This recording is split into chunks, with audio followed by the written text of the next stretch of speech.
ginagawa ang mga abogado ninyo dahil labag po sa batas ang ginawa ng NBI ngayong araw na ito. Violation ng Article 145 ng Revised Penal Code, violation of parliamentary immunity.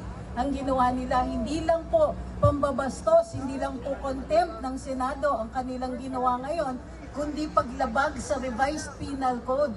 Mayroon po bang plano ang mga abogado ninyo na dumulog sa hukuman tungkol dito sa ginagawa sa inyo?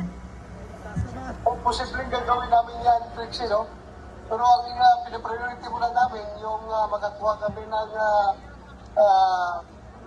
relief from the Supreme Court. Meron na kami mga petitions doon. Since talagang pinapalabas na may warrant na, so may basis na yung Supreme Court na mag-decide.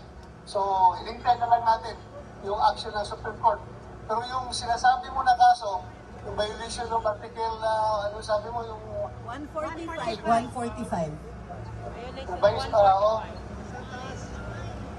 Baka pwedeng tulungan mo kami ng tricks. Sige po, ako na po.